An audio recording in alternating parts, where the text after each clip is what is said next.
देश के वंचित, पीड़ित, शोषित किसानों की आवाज पूरी दुनिया के कोने कोने में पहुंचाने के लिए, उसके लिए आप सबका बहुत बहुत आभार है, धन्यवाद है। मेरा नाम अभिमन्यु कोहाड़ है। मैं संयुक्त किसान मोर्चा गैर राजनीतिक का एक सदस्य हूँ और भारतीय किसान जो हम आज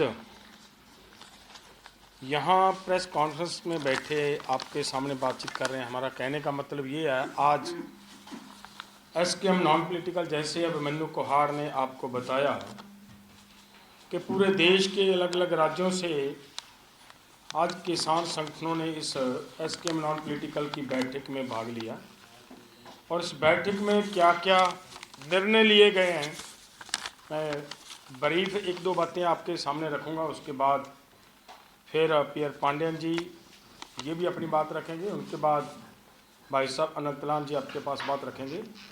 देखिए, सबसे बड़ी बात तो ये है कि हम लगातार देश का किसान कर्ज की वजह से पीड़ित है, उसकी हम सभी महसूस करते हैं। सब लोग जानते हैं इस बात को कि आज तक किसान की कॉस्ट ऑफ प्रोडक्शन के ऊपर कभी किसी ने चर्चा नहीं की, कभी किसी ने विचार नहीं किया कि इसकी कॉस्ट ऑफ प्रोडक्शन क्या पड़ रही है और इसको रेट क्या दिया जा रहा है।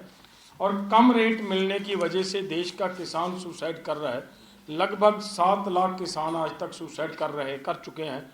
अगर ऐसी सिचुएशन के अंदर जो हमें कम से कम मिनिमम सपोर्ट प्राइस की जो बात की जा रही है, हम उस मिनिमम सपोर्ट प्राइस के लिए लगातार ये मांग कर रहे हैं कि एमएसपी गारंटी कानून बन जाए, क्योंकि ये क्लियर हो चुका है कि एमएसपी से कम रेट पर किसानों की फसल बिकने की वजह से सन 2000 से लेकर 2017 तक देश के किसान को 45 लाख करोड़ रुपए का नुकसान झेलना पड़ा।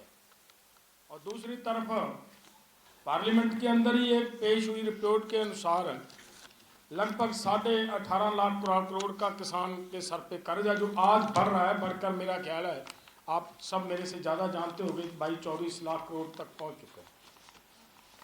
तो ऐसे हालात के चलते एमएसपी गारंटी कानून किसानों के लिए होना अति आवश्यक है। जो सरकार ही घोषित करती है, अगर वो भी ना मिले तो किसान सर्वाइव कैसे करेगा। इन बातों को ध्यान में लेते हुए एमएसपी गारंटी कानून सन 2004 से लेकर 2006 तक किसानों के पक्ष में बनी हुई डॉक्टर स्वामीनाथन की अध्यक्षता में एक रिपोर्ट, वो आज तक लागू नहीं हुई। सरकारों ने वायदा बहुत बार किया लेकिन वो वहीं की वहीं पड़ी है। और इसी वजह से किसान को रेट ना मिलने की वजह से किसान के सर पे कर्ज हुआ और उस कर्ज को निपटाने के लिए हमारी डिमांड है कि एक बार देश के किसान को अगर बड़े बड़े कारपोरेट्स का कर्ज माफ़ किया जा सकता है तो देश का किसान जो लोगों को पेट भरने का, पब्लिक का पेट भरने का काम कर रहा है, उनका क्यों ना कर्ज माफ़ किया जाए। इन बातों को लेकर आपको पता कि भूमि अधिग्रहण जो कानून बना था 2013 में, और उसके अंदर किस तरह से सरकार की तरफ से तोड़ फोड़ की जा रही है और अलग अलग राज्यों में अपने तरीके से उसको लागू करवाया जाता है, लोगों की ज़मीन छीनने का काम किया जा रहा है। ऐसी बहुत सारी डिमांड, जैसे ये बिजली शोध बिल दोबारा फिर से लाने का प्रयास किया जा रहा है, सीड एक्ट को ला रहे हैं, एंड ये जिन तरीके से किसानों को पिड़ताड़ित करने का प्रयास किया जा रहा है, उनको लेकर देश के किसानों को जागृत करने के लिए और आने वाले समय में एक बड़ा मूवमेंट, बड़ा आंदोलन खड़ा किया जाए। उसके लिए हमारा प्रयास है कि हम पूरे देश के अंदर एक जागृति यात्रा निकालने का प्रयास करेंगे और वो जो हमारी होगी वो फरवरी के पहले सप्ताह शुरू होगी कन्याकुमारी से और समापन उसका होगा, ये जाएगी कश्मीर तक। समापन इसका 19 मार्च को रामलीला ग्राउंड के अंदर एक बड़ी किसान महापंचायत करने के बाद इसका यहाँ पे दिल्ली के अंदर हम समापन करेंगे। और इसके साथ साथ उससे पहले जो हमारा एक बड़ा काम है वो आज से ही हम शुरू करेंगे।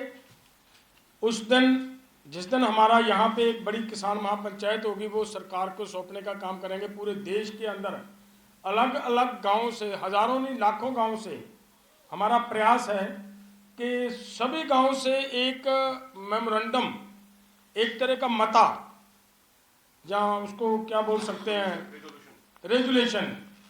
रेजुलेशन लेकर आएंगे इन डिमांड्स के पक्ष में जो हमने बात कही है। और वो 19 मार्च को देश के प्रधानमंत्री को हम हैंड ओवर करेंगे। देश के किसानों की डिमांड उनके सामने रखने का काम हम करेंगे।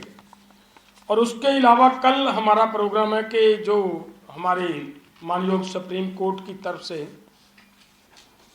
एक हाई पावर कमेटी बनाई गई थी किसानों के प्रति विचार चर्चा करने के लिए, किसानों की मसले समस्याएं उनका समाधान निकालने के लिए जस्टिस नवाब सिंह की अध्यक्षता के अंदर उस कमेटी को मिलना का हमारा कल का प्रोग्राम है। उन्होंने हमें टाइम दे रखा है, 11 बजे का टाइम दिया हुआ है और चंडीगढ़ वहां जाकर उनके साथ मुलाकात करेंगे। हमारा ये भी था कि जैसे पार्लियामेंट्री कमेटी के चेयरमैन की तरफ से जब हमारा वहाँ पे अनशन चल रहा था, पार्लियामेंट्री कमेटी के चेयरमैन चरणजीत सिंह चन्नी वहाँ जाकर हमें एक रिपोर्ट देकर आए थे जिसमें उन्होंने कहा था कि देश के किसान को एमएसपी गारंटी कानून मिलना चाहिए।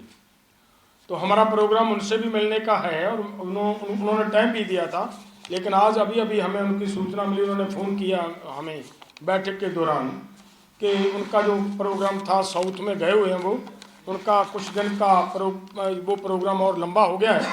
और उन्होंने कहा कि फ़ोन पे हमारे साथ बात करने के बाद वो उन्होंने कहा कि 12 तारीख को हम वापस आएंगे, फिर मतलब आपके साथ पूरे का पूरी हमारी टीम उनकी कमेटी के सदस्य बैठकर बातचीत करेंगे और हमारा प्रयास है कि हम उनको देने का प्रयास करेंगे एक तरह की रिप्रेजेंटेशन। तो मेरा बस इतना ही है। दूसरी बात, एक और बड़ी गंभीर बात है जो हमारे एग्रीकल्चर मिनिस्टर जी ने कही है। वो कह रहे हैं कि देश के किसानों की आमदन बहुत बढ़ गई है, उनकी फसल की प्रोडक्शन बहुत बढ़ गई है, किसान तो खुशहाल हो चुके हैं। हम ये कहना चाह रहे हैं कि केवल प्रोडक्शन बढ़ जाना ये किसानों की खुशहाली मापने का पैरामीटर सही नहीं है। प्रोडक्शन क्यों बढ़ रही है, क्यों बढ़ा रहे हैं, हम उसके ऊपर ध्यान देने की जरूरत है। हम प्रोडक्शन क्यों बढ़ा रहे हैं? आज देश का किसान एग्रीकल्चर यूनिवर्सिटीज की रिकमेंडेशन से आगे जाकर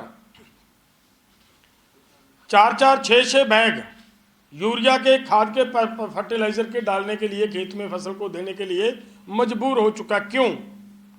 क्योंकि देश के किसान के सर पे इतना कर्ज होगा, जो मैंने अभी पहले बात कही, जो 2021-22 में केवल 18.5 लाख करोड़ था, वो अब बढ़कर मेरा ख्याल है आए दिन बढ़ रहा है। वो आप मेरे से ज़्यादा बेहतर जानते हो, आज 23-24 लाख करोड़ के करीब वो कर्ज पहुंच चुका है।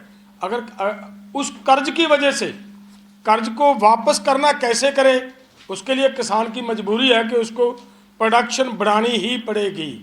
भले वो उसको वो 4 बैग दे खाद के, भले 5 देने पड़े, भले 20 देने पड़े। मैं इस पूरे देश के लिए एक बात और कहनी चाह रहा हूँ।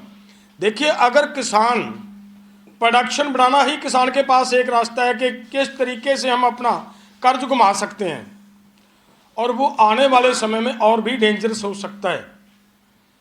नई टेक्निक को किसान अपना रहा है।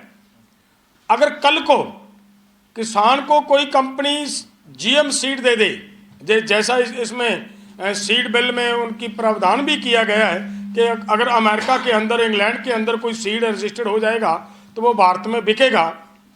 तो अगर कोई जीएम सीड दे देता है, वो हमारे किसान को लगेगा कि आपका यील्ड बहुत बढ़ सकता है, तो आप ये कर लो।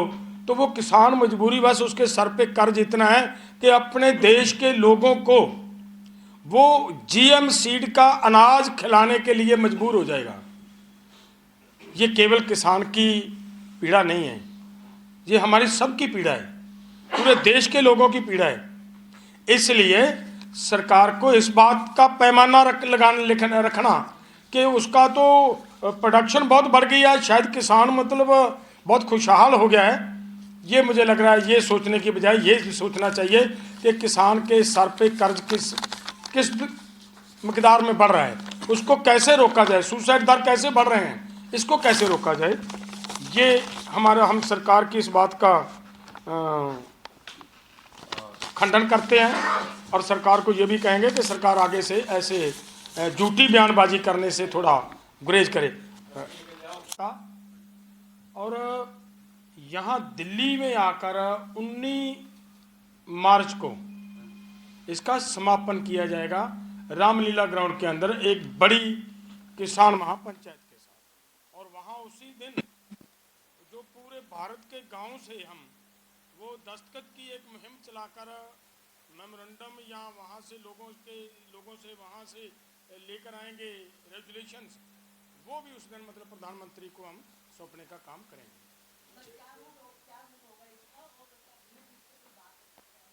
देखिए, पुलिस को तो अभी हमने मतलब वो उसका नोटिस देना है कि हमारा ये कार्यक्रम है।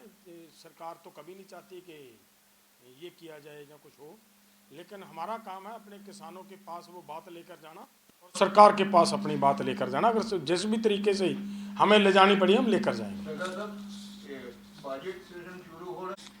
आप पत्रकार इससे ज़्यादा मेरे से भी ज़्यादा समझते हो कि एक तरफ किसानों की जागृति के लिए हम प्रयास कर रहे हैं, दूसरी तरफ सेशन होगा।